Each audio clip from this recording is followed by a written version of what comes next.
मेरा नाम अनुज है। टारगेट एग्जाम विधि चैनल पर आप सभी लोगों का स्वागत है। दोस्तों, आज के वीडियो में हम लोग जीके और साइंस के 10 प्रश्न हल करेंगे। ये बहुत ही महत्वपूर्ण प्रश्न है, ध्यान से देखिएगा। आइए शुरू करते हैं। पहला प्रश्न है, खो खो विश्व कप 2025 का ब्रांड एम्बेसडर किसे बनाया गया था? ऑप्शन इसमें ए वाला सही होगा, Salman Khan. The kho kho federation of India ने सलमान खान और टाइगर श्रॉफ को खो खो विश्व कप 2025 का ब्रांड एम्बेसडर नियुक्त किया था।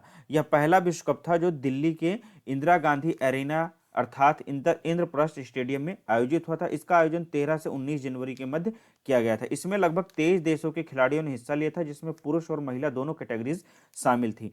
फाइनल में जीत दर्ज की भारत ने।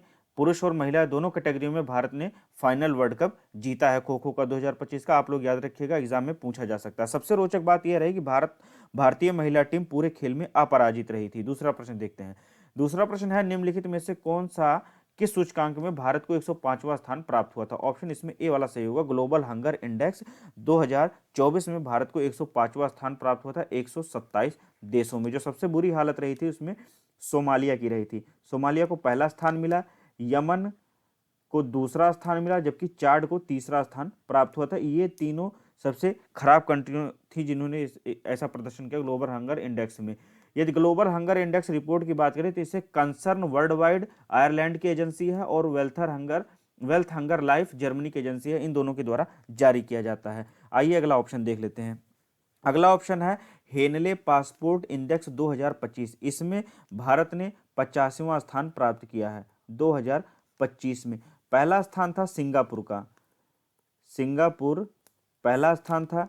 जापान का दूसरा स्थान और साउथ कोरिया का तीसरा स्थान। एग्जाम में पूछ सकता है, ज्यादा से ज्यादा आपसे पहला स्थान पूछेगा या भारत के संबंध में पूछेगा। तो पहला स्थान सिंगापुर का था और भारत का स्थान 85वां था। आप लोग याद रखिएगा। इसे हर वर्ष international survey company and partners के द्वारा जब पब्लिश किया जाता है। तीसरा ऑप्शन है ह्यूमन डेवलपमेंट इंडेक्स। यह जारी करता है यूनाइटेड नेशन डेवलपमेंट प्रोग्राम अर्थात संयुक्त राष्ट्र विकास कार्यक्रम। इस बार जो भारत का स्थान था 2024 में 134वां था। 134वां स्थान भारत को इसमें मानव विकास सूचकांक 2024 में प्राप्त हुआ था। शीर्ष 3 देशों में जो टॉप के 3 देश थे, यहां मैं समझा देता हूं। टॉप के 3 देश में स्विट्जरलैंड था, स्विट्जरलैंड, और दूसरे स्थान पर था नॉर्वे, और तीसरे स्थान पर था आइसलैंड। बॉटम से पूछेगा नहीं, नीचे के 3 देशों के बारे में पूछेगा नहीं, लेकिन मैं वैसे ही बता देता हूँ। जो नीचे से देश आए थे उसमें सोमालिया पहला स्थान प्राप्त किया था, और दूसरे स्थान पर साउथ सूडान था, तीसरे स्थान पर सेंट्रल अफ्रीकन रिपब्लिक था। ये तीनों जो है नीचे से आए थे।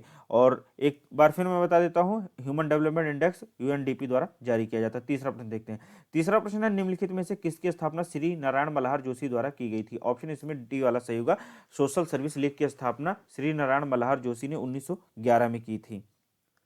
1911 में की थी। आइए ऊपर से देख लेते हैं। पहला ऑप्शन है इंडियन लीग। इसकी स्थापना 1875 में शिशिर कुमार घोष के द्वारा की गई थी। शिशिर कुमार घोष ने की थी। इन्होंने अमृत बाजार पत्रिका का भी संपादन किया था। अमृत बाजार पत्रिका का भी संपादन किया था, याद रखिएगा। इंडियन नेशनल सोशल कॉन्फ्रेंस की स्थापना की थी महादेव गोविंद रानाडे ने 1887 में। महादेव गोविंद रनाडे महादेव गोविंद रनाडे ने इंडियन नेशनल सोशल कॉन्फ्रेंस की स्थापना 1887 में की थी। और साइंटिफिक सोसाइटी की स्थापना 1864 में सर सैयद अहमद खान ने की थी। सर सैयद अहमद खां। आइए अगला प्रश्न देखते हैं। चौथा प्रश्न है, निम्नलिखित में से कौन सी पुस्तक ट्विंकल खन्ना ने लिखी है? ट्विंकल खन्ना की पुस्तक है इसमें वेलकम टू पैराडाइज। ऑप्शन इसमें सी वाला सही होगा। द गोल्डन ईयर्स, यह रस्किन बॉन्ड की पुस्तक है। रस्किन बॉन्ड की पुस्तक है। Breaking rocks and various Sudipta Sen Gupta की है। सुदीप्ता सेन गुप्ता की पुस्तक है। जबकि 4 stars of destiny farmer India chief है, जो फार्मर आर्मी चीफ है मनोज मुकुंद नरावने, उनकी पुस्तक है। मनोज मुकुंद नरावने। आइए आगे देखते हैं। पांचवा प्रश्न है, G20 शिखर सम्मेलन 2025 का निम्नलिखित में से कहां आयोजन किया जाएगा? ऑप्शन इसमें ए वाला सही होगा। जो G20 समिट 2025 है, इसका आयोजन साउथ अफ्रीका में किया जाएगा। ऑप्शन इसमें ए वाला सही होगा, साउथ अफ्रीका के जोहान्सबर्ग में। 2025 का G20 का जो थीम है promoting solidarity equality sustainable development होगा। इसे हिंदी में एकजुटता, समानता और सतत विकास को बढ़ावा देना कह सकते हैं। 2023 में G20 की समिट भारत में हुई थी, आप लोगों को पता है। उसमें मोटो रखा गया था वसुधैव कुटुंबकम, अर्थात one earth one family one future. इसके बाद 2024 में होता है रियो डी जेनेरियो ब्राजील में, जिसका मोटो था building a just world and a sustainable planet. इसके बाद 2025 का मैंने बताया। 2026 की यदि बात आती है तो यह यूएसए में आयोजित होगा। अब आ जाते हैं ब्राजील पर। ब्राजील में इस बार कॉप 30 का आयोजन किया जाएगा। कॉप 30 का, कॉप का मतलब होता है कॉन्फ्रेंस ऑफ द पार्टीज। यह एक एनुअल मीटिंग होती है क्लाइमेट चेंज को लेकर के, जिसमें जलवायु परिवर्तन के बारे में चर्चा की जाती है। इसका आयोजन 2030 में बेलम में किया जाएगा। बेलम जो है ब्राजील का एक शहर है। इसके अतिरिक्त ब्राजील में ब्रिक्स का भी समिट होगा। ब्रिक्स का समिट 2025 में कॉप का और ब्रिक्स का दोनों का जो है आयोजन ब्राजील में किया जाएगा। इसे भी याद रखिएगा, इसमें ऑप्शन ए वाला सही होगा। कनाडा के बारे में बता देता हूँ, तो यहाँ पर G7 2025 की मीटिंग होने वाली है। जो G7 कंट्रीज हैं इनकी मीटिंग 2025 में कनाडा में होगी और 2024 में इटली में हुई थी। आइए आगे देखते हैं। छठवां प्रश्न है, निम्नलिखित में से कौन सा दिवस 24 जनवरी को मनाया जाता है? 24 जनवरी को दोस्तों इंटरनेशनल एजुकेशन डे मनाया जाता है, अर्थात अंतर्राष्ट्रीय शिक्षा दिवस। ऑप्शन इसमें सी वाला सही होगा। जो 2025 की थीम है यहाँ पर मैं लिख देता हूँ। ये सारी थीम जो मैंने पहले से लिख रखी हैं, इसलिए मैंने पहले से लिख दिया है जिससे आप लोगों को समय ज़्यादा न लगे और समझने में भी आसानी हो सके। 2025 में अंतर्राष्ट्रीय शिक्षा दिवस की थीम होने वाली है AI and education preserving human, यहाँ पर ह्यूमन लिखना था, human agency in a world of automation. इसे आप लोग ध्यान रखिएगा। हिंदी में भी मैं बता देता हूँ, AI और शिक्षा स्वचालन की दुनिया में मानव एजेंसी का संरक्षण। जो विश्व कैंसर दिवस है यह 4 फरवरी को मनाया जाता है। 4 फरवरी को 2025 की जो थीम थी यूनाइटेड बाय यूनिक थी। और राष्ट्रीय युवा दिवस हर वर्ष 12 जनवरी को मनाते हैं। राष्ट्रीय युवा दिवस हर वर्ष 12 जनवरी को मनाया जाता है। इस बार इसकी थीम रखी गई थी celebrating the power of youth. और जो लास्ट वाला है विश्व आर्द्र भूमि, यह 2 फरवरी को मनाया जाता है। 2 फरवरी को। इस बार इसकी थीम थी protecting wetlands for our common future. आइए आगे देखते हैं।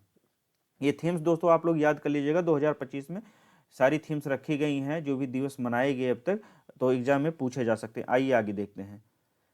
7वां प्रश्न है, वेम्बनाड झील किस राज्य में स्थित है? आइए नीचे देख लेते हैं। तो वेम्बनाड झील दोस्तों केरल में स्थित है। ऑप्शन इसमें डी वाला सही होगा। वेम्बनाड के अतिरिक्त अष्टमुडी झील, अष्टमुडी या मुदी झील और पेरियार झील, ये दोनों भी केरल में ही स्थित हैं। आइए अन ऑप्शंस को देख लेते हैं। जैसे उत्तराखंड की बात करें, उत्तराखंड को एक मैं ट्रिक बता देता हूं आपको, यदि एग्जाम में आता है झीलों के संबंध में, तो यदि ताल लास्ट में आता है तो आप लगाएंगे उत्तराखंड की ही झील है। जैसे उत्तराखंड से संबंधित जो झील है उनमें 7 ताल है। नैनीताल, नैनीताल, राकसताल, राकसताल, मालाताल, मालाताल के अतिरिक्त है देवताल, खुरपा ताल,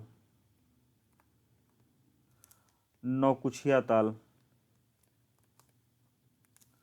नौकुचिया, नौकुचिया ताल। तो ये झीलें नौकुचिया ताल, खुरपा ताल, देवताल, मालाताल, राकसताल, नैनीताल, साताल, ये सभी झीलें उत्तराखंड से संबंधित है। ताल आता है लास्ट में तो समझ लीजिएगा उत्तराखंड की झील है। अब हम लोग जान लेते हैं कि राजस्थान स्थित कौन कौन सी झीलें हैं। राजस्थान में सांभर झील है जो एग्जाम में बहुत पूछा जाता है। राजसमंद झील है, राजसमंद झील, पिछौला झील, लूनकरनसर, जयसमंद झील, फतेह सागर झील और डीडवाना झील, ये सभी राजस्थान में। एक बार इसको हम लोग और दोहराते हैं। सांभर झील, राजसमंद झील, पिछौला झील, लूनकरनसर झील, जयसमंद झील, फतेह सागर झील और डीडवाना झील सभी राजस्थान में है। जम्मू कश्मीर के बारे में एक मैं ट्रिक बता देता हूँ। जैसे कुछ झीलें हैं जिनके लास्ट में नाग पड़ता है। अभी पहले मैं 2-3 झीलें वैसे बताता हूँ। डल झील जैसे है, वुलर झील है, वुलर झील है, नागिन झील है, इसके अतिरिक्त जिनके लास्ट में नाग लिखा रहेगा, जैसे बैरी नाग, शेषनाग,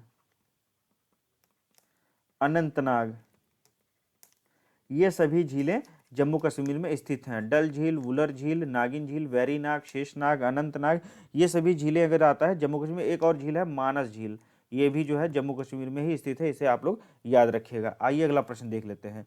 8वां प्रश्न है, निम्नलिखित में से कौन सा स्थान कोयम्बटूर में स्थित है? कौन सा संस्थान, आपको बताना है कौन सा संस्थान इसमें कोयम्बटूर में स्थित है। तो केंद्रीय गन्ना प्रजनन संस्थान कोयम्बटूर में स्थित है, ऑप्शन इसमें डी वाला सही होगा। यदि गन्ना प्रजनन संस्थान की बात करता है तो आप लोगों को कोयम्बटूर लगाना है। यदि भारतीय गन्ना अनुसंधान केंद्र की बात करता है तो आपको लखनऊ लगाना है। भारतीय रबड़ अनुसंधान संस्थान कोट्टायम में है, कोट्टायम में। और भारतीय मौसम विभाग विज्ञान विभाग है पुणे में। आइए अगला प्रश्न देखते हैं। 9वां प्रश्न है, राष्ट्रपति द्वारा साहित्य, कला, विज्ञान और समाज सेवा इत्यादि के क्षेत्र के अनुभवी लोगों को राज्यसभा में मनोनयन का प्रावधान निम्नलिखित में से किस देश से लिया गया है? तो राष्ट्रपति जो राज्यसभा में साहित्य, कला, विज्ञान और समाज सेवा के अनुभवी लोगों की का मनोनयन करते हैं, इसका प्रावधान आयरलैंड से लिया गया है, ऑप्शन इसमें सी वाला सही होगा। इसके अतिरिक्त आयरलैंड से नीति निदेशक सिद्धांतों का उल्लेख भी लिया गया है, निदेशक सिद्धांत भी आयरलैंड से ही लिए गए हैं। इसके अतिरिक्त राष्ट्रपति के जो निर्वाचन मंडल की व्यवस्था है, राष्ट्रपति के निर्वाचक मंडल की व्यवस्था, ये भी जो है आयरलैंड से ही ली गई है। आप लोग याद रखिएगा, नीति निदेशक सिद्धांत और राष्ट्रपति के निर्वाचक मंडल की व्यवस्था भी आयरलैंड से ली गई है। आइए ब्रिटेन से संबंधित कुछ चीजें मैं बता देता हूं, जैसे संसदात्मक शासन प्रणाली। संसदात्मक शासन प्रणाली यह ब्रिटेन से ली गई है। एकल नागरिकता बहुत पूछता है, एकल नागरिकता का संबंध ब्रिटेन से है, एकल नागरिकता ब्रिटेन से लिया गया है। एग्जाम में पूछ सकता है कि भारत में किस प्रकार की नागरिकता है, तो आपको एकल नागरिकता लगाना है। यदि वो पूछता है कि एकल नागरिकता का प्रावधान किस देश से लिया गया है, तब भी आपको ब्रिटेन ही लगाना है। विधि निर्माण प्रक्रिया भी ब्रिटेन से ही संबंधित है, विधि निर्माण प्रक्रिया ब्रिटेन से ही लिया गया है। कनाडा के बारे में आइए हम लोग जान लेते हैं, जैसे संघात्मक विशेषताएं, संघात्मक विशेषताएं यह कनाडा से ली गई हैं। अशिष्ट शक्तियां केंद्र के पास होंगी, ये भी कनाडा से ही ली गई हैं। अवशिष्ट शक्तियां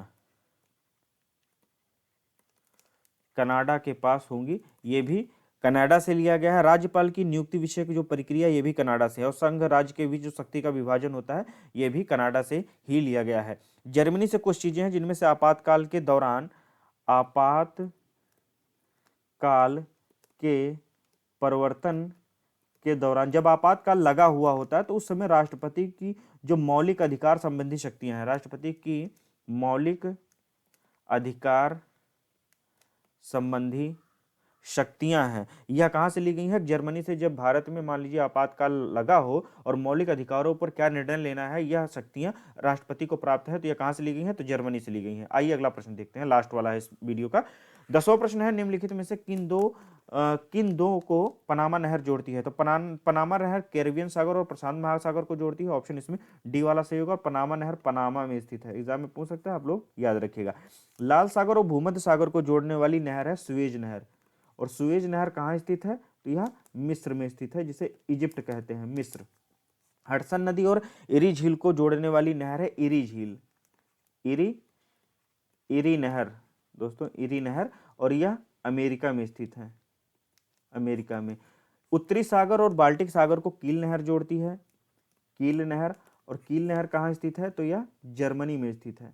तो दोस्तों आज के वीडियो के ये थे 10 प्रश्न। मुझे आशा है कि आपके एग्जाम में आपकी मदद करेंगे। इसी तरह के वीडियोज में लेकर आता रहूंगा। मिलते हैं अगले वीडियो में, तब तक के लिए नमस्कार।